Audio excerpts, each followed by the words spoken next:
No vídeo de hoje do canal do Nicola, vou te revelar como Miguel Ángel Ramírez tratou, pela primeira vez de forma pública, o interesse do Palmeiras. Vou falar também sobre os bastidores da saída de Robinho do Santos, contrato suspenso na noite dessa sexta-feira. Tem informação importante envolvendo o Thales Magno, que quase foi parar no Manchester United, e para fechar, Cruzeiro, que empatou dentro de campo, mas resolveu boa parte de suas questões ao longo da sexta-feira, pagando dívidas na FIFA.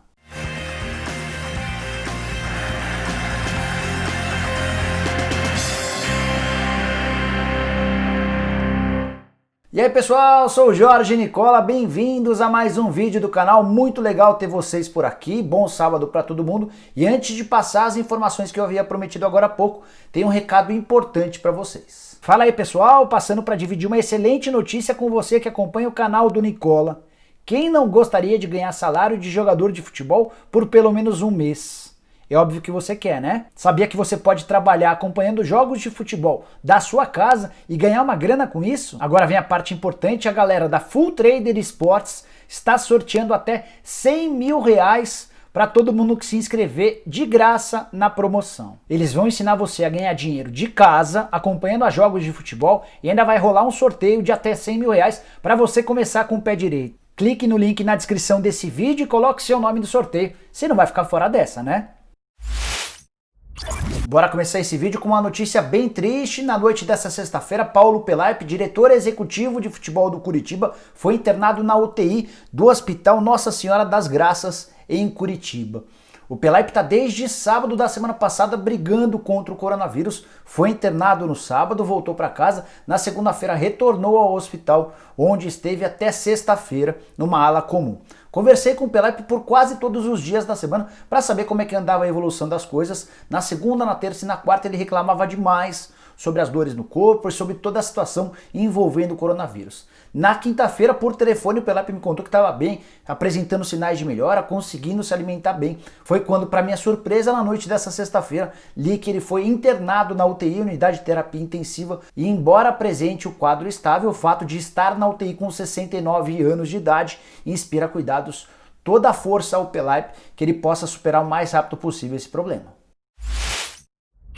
Quero falar agora sobre o Cruzeiro, que dentro de campo, na noite dessa sexta-feira, só empatou com o Juventude em casa, 0-0, resultado que mudou muito pouco a situação do clube, que segue na penúltima colocação do Campeonato Brasileiro da Série B. O Cruzeiro tem 13 pontos conquistados, está 2 atrás do Náutico, que é o primeiro time fora do Z4. O Felipão ainda não estreou, deve começar a trabalhar nesse domingo. A boa notícia para o torcedor cruzeirense ao longo da sexta-feira foi o pagamento de dívidas na FIFA, todas com a ajuda do Pedro Lourenço, o Pedrinho BH, que é um investidor super conhecido do torcedor do Cruzeiro.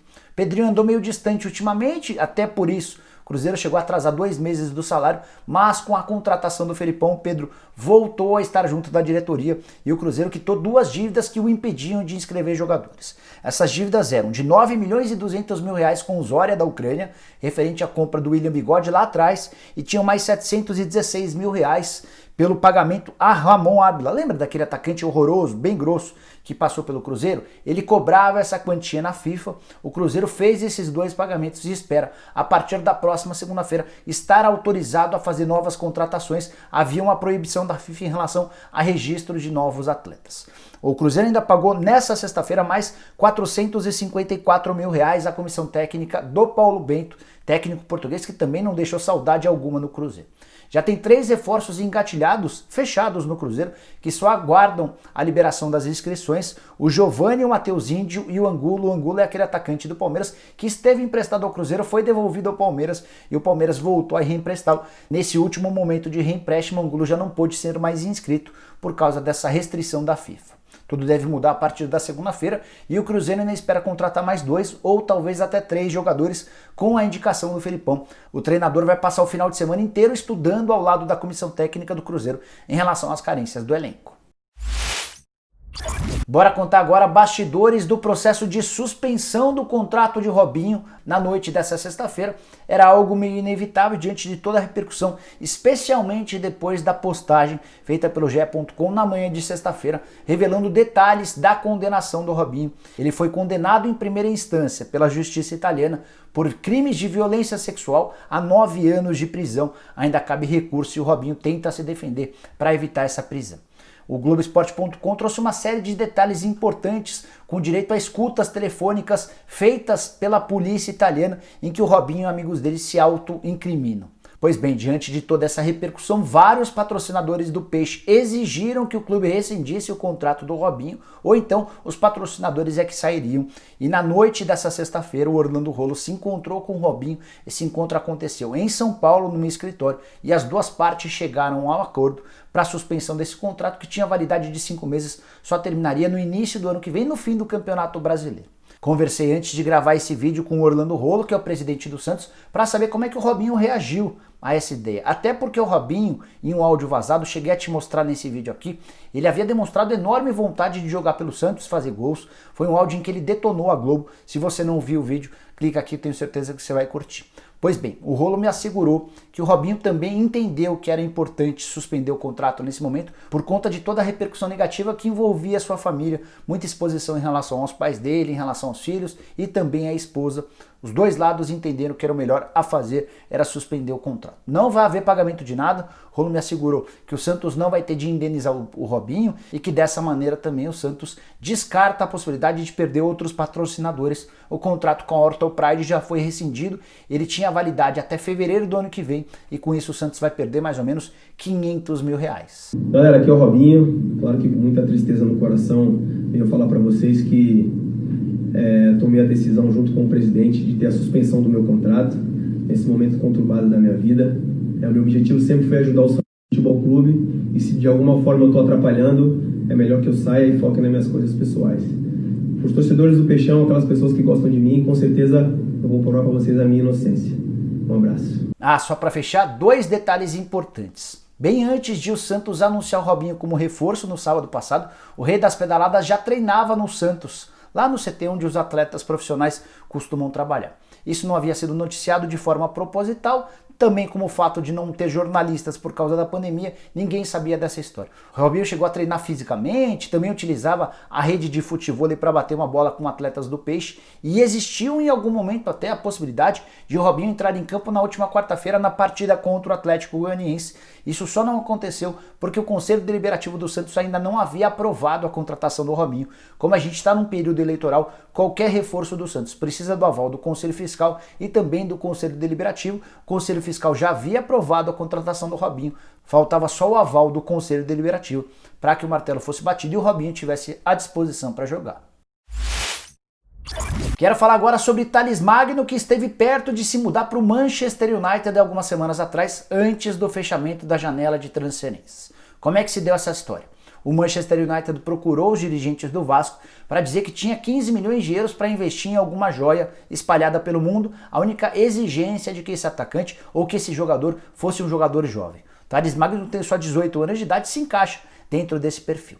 15 milhões de euros equivalem a quase 100 milhões de reais, valor considerado bom pelo presidente Alexandre Campelo, mas o Vasco, nas conversas com o Manchester United, condicionou a negociação a uma série de outros bônus por performance relacionados à utilização do Thales Magno no time principal, que poderiam render mais 10 milhões de euros, ou seja, numa operação total de 25 milhões de euros, que fariam com que o negócio chegasse a 165 milhões de reais. Tanto o Vasco quanto o Thales Magno e o empresário do atacante, o Carlos Leite, queriam fazer acordo com o Manchester United, mas diante dessa exigência de bônus por performance, o Manchester United acabou demonstrando menos interesse e não oficializou essa proposta dos 25 milhões de euros. Fechou-se a janela por lá, não há mais oportunidade ou chance de o Thales Magno se mudar para o United ou para qualquer outro grande clube do futebol europeu, nesse momento, pelo menos até que a próxima janela de transferências se abra. E é legal contextualizar que, além do United, outro clube que manteve fortes negociações com o Vasco foi o Krasnodar da Rússia, sinalizou com uma proposta de 15 milhões de euros, o Vasco pediu 20 milhões de euros à vista para fazer negócio, os russos não chegaram nos 20 milhões de euros, então não houve acordo. O Sporting de Portugal e o Liverpool da Inglaterra também sondaram, mas nem chegaram a apresentar proposta oficial. Thales Magno, que tem 85% dos direitos econômicos presos ao Vasco da Gama, teve recentemente seu contrato renovado com uma multa rescisória bastante alta.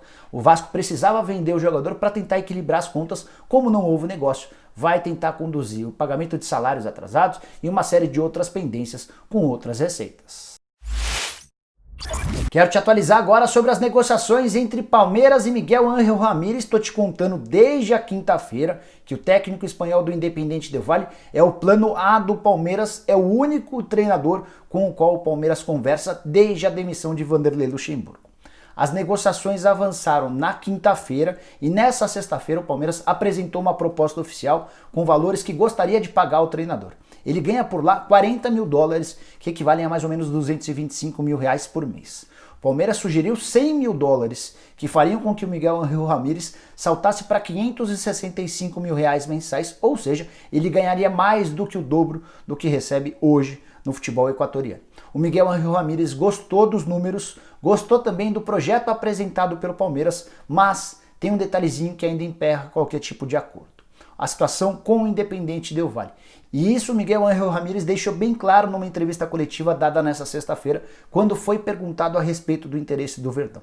Ele falou o seguinte, abre aspas, qualquer clube interessado terá de falar diretamente com o Independiente, mas é muito complexo, tem um contrato até 2021, fecha aspas.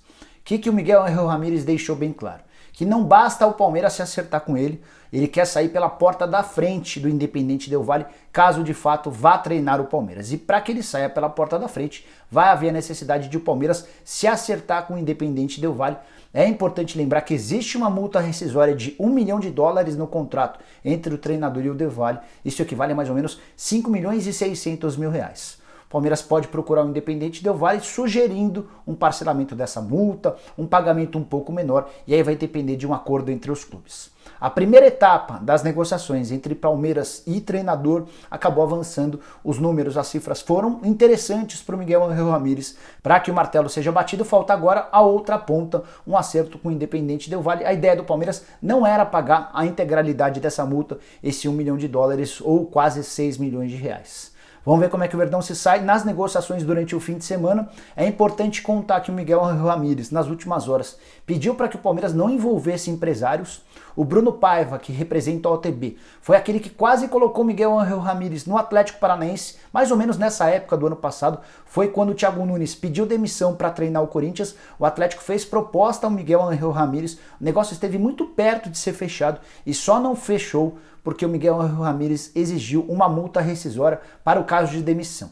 Ele gosta muito de projetos longos e temia vir ao Brasil para treinar o Furacão e acabar sendo demitido.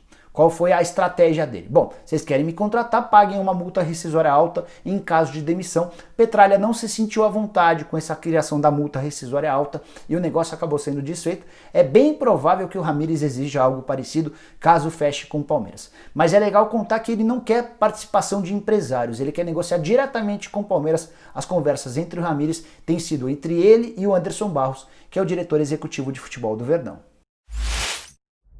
Bom, pessoal, eram essas as informações que eu queria dividir com vocês no vídeo de hoje do canal do Nicola. Espero que vocês tenham curtido o vídeo e deixem um like por aqui. Quem ainda não se inscreveu no canal do Nicola vai resolver esse problema agora mesmo. Só apertar esse botãozinho vermelho que aparece mais ou menos por aqui. Às vezes eu aponto meio errado, mas esse botãozinho vermelho que vocês estão vendo por aqui. Aproveita e aperta o sininho para receber notificação toda vez que eu fizer vídeo novo ou live. E para fechar, você pode e deve virar membro do canal do Nicola. Aqui embaixo tem um botãozinho azul escrito Seja Membro. Clica nele, escolhe qualquer um dos 5 planos que a gente oferece para você e passa a ter direito a uma série de vantagens, como por exemplo participar do bolão do Nicola, que vai dar ao vencedor uma camisa oficial do time do coração. Tem também liga exclusiva do Cartola FC para quem mandar bem, tem prêmios em dinheiro, em camisas, enfim, várias coisas legais. Dá uma conferida lá, acho que você vai curtir, tá bom? A gente se vê em breve, tchau, tchau!